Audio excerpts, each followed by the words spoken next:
Welcome back. This is video number 2, Brainstorming Details. I hope you've already gone over our introduction video and have already gone through the brainstorming process. If you're watching this video, I hope you've already at least done one of our online classes and open mic sessions where you get a chance to play with your material after doing class 1, brainstorming ideas.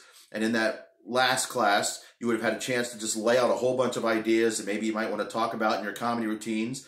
And then you got up on stage or got up in the video online open mic session and played a little bit. And hopefully we've already had a little one-on-one session to give you some feedback on that. And next step you want to do before you get to your next open mic session, and I hope you already printed out the worksheet called Step 2, Brainstorming Details, right? It's a very methodical way to do it.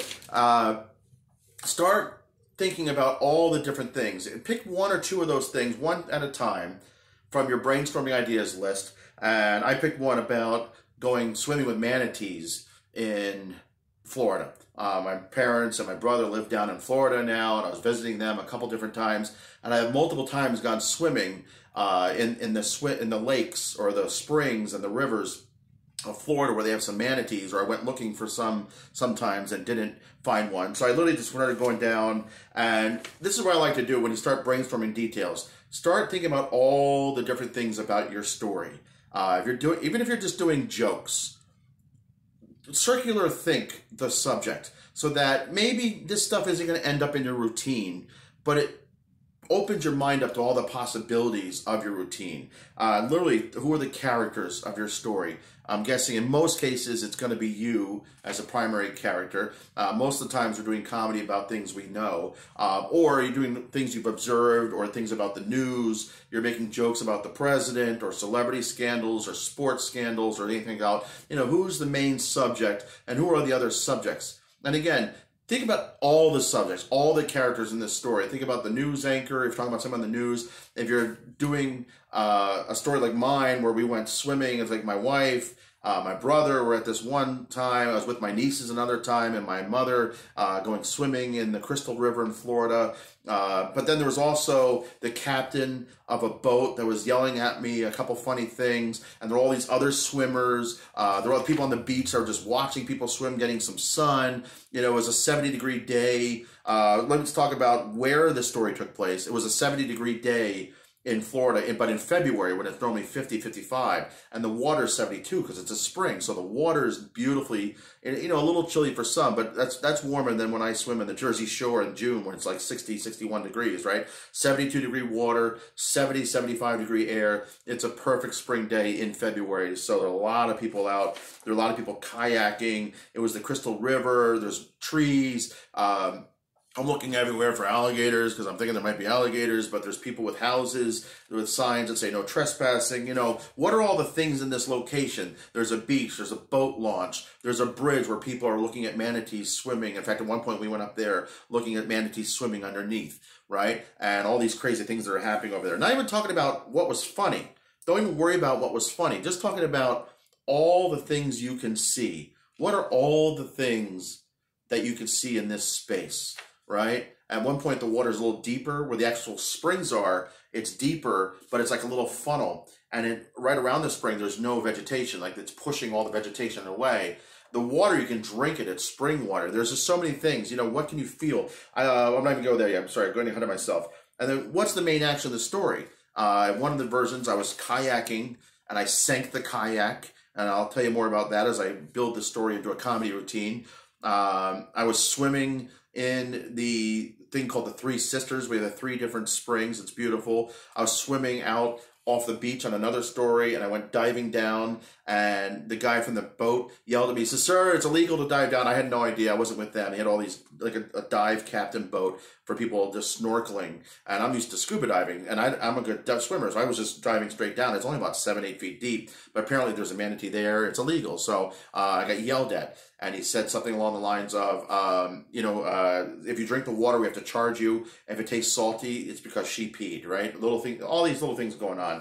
And then go through the 5 senses.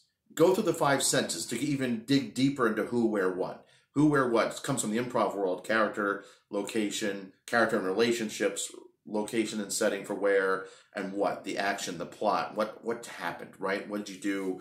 And that's like the improv's world of doing character setting and plot. But who, what, where. But go through all the five senses. What did you see? What did you hear? Right? A lot of people screaming and mostly in joy. Every once in a while there's a baby or somebody yelling at their spouse or something, right? But mostly good sounds.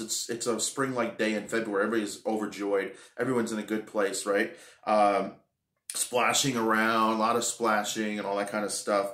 What did you smell? It's water, so there's a little bit of a fishy smell, even though it's spring water. There's fish. There's suntan lotion on the beach, right? What did you taste? I actually tasted the river water, and it actually tasted pretty good. I wrote river water gross, but I remember when I was swimming in it, it actually wasn't bad. Another time when I was swimming in it, it was brown and murky because it was 84-degree water, and I realized I was swimming because I sank a kayak.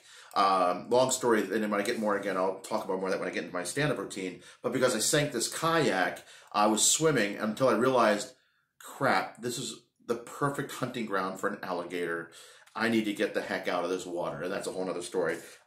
What did you feel? I was wet, because I'm in the water, right? Is water wet? No, but I was. I'm getting a little tired. I got these horrible Charlie horses when I tried to pull my sinking kayak that was starting to fill the water, one of those ocean kayaks, like the heaviness. I felt the heaviness of it. I was getting really tired. I was getting very worn out. How did I feel emotionally? I'm getting embarrassed because my brother, who's far more athletic than I, is over there just kind of laughing a little bit and getting frustrated with me. And at some point, he even offered me to take his kayak and he would swim, and about 20 feet in he realized, yeah, this is some scary what. So go through your routine, or pick, we're not even at my routine yet. You could take one of your ideas from your brainstorming ideas, a story you might want to focus on, and go down and do this sheet, right? Go through all the things you see and hear and smell and touch and taste. Who are the characters? Where did this take place? And be as specific as you can. Don't just say a park. Talk about it's Central Park. It's Stuyvesant Park. Two very different parks, right? One is this vast area in the central Manhattan, more kind of uptown Manhattan. Stuyvesant Park is like 1 block large, and I've only been there when it snows, and it's like one of those places you see with the snow and the iron gates and the trees. It's beautiful in the winter. Here it's not as nice in the summer when it's more of a hotel for certain people. And be specific. How hot is it? How cold is it? What time of year is it? Is it night? Is it dark? All of these things affect you as a storyteller, as the characters in your storytelling. Really go into details. Hash out as many details as you can. Use the back of the page. You can do a whole journal entry about these kinds of details, right? Go through your routine, through your story, and just pick it apart. We're not telling story here. Like I said, don't even try to be funny right now. I'm just telling you more story now to kind of put things in context so you see how I'm thinking. But just jot stuff down. And like I said before with the brainstorming ideas, forgive me for being a little gross, vomit the ideas out of your head. Vomit your ideas out of your head. Anything that pops in your mind, write it down. There's no wrong answer. Do not edit. Don't worry about it being right. Don't worry about it being funny. Don't worry about it being anything. Just jot it out. I don't even care if it's true. Just jot it out. Rewrite history. And we're going to talk more about that in the next video.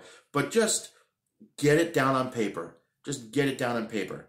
And now, get back up on stage. Get back up in one of our online open mics. And if you can't meet with us in your own local communities or just with your own video like this and put it up on YouTube maybe, whatever you want to do, you don't even have to share it publicly. Just create something where you get in front of a camera or in front of a stage, in front of a microphone, in front of a crowd, in front of something or somebody. And now, just talk for 2 to 3 minutes with all your new notes. Let it be all over the place. Don't worry about it being good. Don't worry about it being funny. Just talk for 2 to 3 minutes. Just get blah. Just vomit out of your mouth words. Now a little more infused with some detail-oriented brainstorming, right? And as soon as you get off, go right back to the journal. Go right back to your process. What worked? What didn't work? Stand-up comedy is just going to become a series of brainstorms. Get up on stage. and then get off and analyze it for the next time. And before you get on stage next time, every time, what worked, what didn't work, what's the good, the bad, the ugly. Don't beat yourself up. I got to say that time and time again. This is not about saying, I suck. This is about saying, what I just did sucked. There's a difference, right? And I think to be a successful artist, you got to discover that difference. If you're always saying, I suck, I suck, I suck, you're just going to beat yourself into a pulp and you're going to give up. Or you're going to be horrible. You're going to be miserable. And I'm not even saying that some comedians do that. They're actually very funny, but they're miserable people, right? Get on stage and then get off stage, videotape it, and tear your material, tear your work apart. But be objective, be objective. Be subjective in the creation side. Vomit ideas, be very subjective. The comedy is subjective. But when you see yourself on video and realize, oh, I'm fidgeting, I'm picking my nose, I'm playing with my face, you know, be objective and analyze how your performance is. How are you performing this for your audience? Analyze, oh, wow, the rhythm of that is too fast, it's too slow. I get too quiet here, I'm too loud here. This is not funny at all. Never saying that again. That's okay. Every great comedian has pages and pages and like could fill a dumpster or a landfill of the bad jokes that never made it to the special, right? Talk to Jerry, talk to Chris, talk to all the guys that are doing HBO specials and Netflix specials, and the amount of jokes that have just come in one ear out the other because they were that bad at the first time they tried it on stage. Or certainly the video of their amazing work on HBO, that joke was very different a year ago or 5 years ago or 10 years ago, right? So don't beat yourself up. The process is going to be trial and error. There's going to be a lot of garbage coming out of your mouth. And through this process, we're going to work through it. So just get up on stage, share, and then get off stage, go right back to your journal, go right back to what's working, what's not working. And that constant process of repeating your successes and learning from your mistakes and growing as a comic, growing as a person, you're going to get better and better and better. And who knows, it's limitless. And I wish you guys all the best. I'll see you soon. Hopefully I see you in a class in the next 24 hours or so we can see the results of this process for you. All right, talk to you guys soon. Coming up next very soon is how we're going to start finding the funny. Until this point, I hope you haven't even worried about being funny. You're going to be funny, but don't worry about being funny. When you try to be funny, you just end up being jerky, right? Just vomit out ideas and see what happens. And with the next class, we're going to start talking about, okay, let's take all this garbage and start to focus it and filter it through the lens of funny. All right? Cool. Awesome. We'll talk to you soon. Thanks, guys.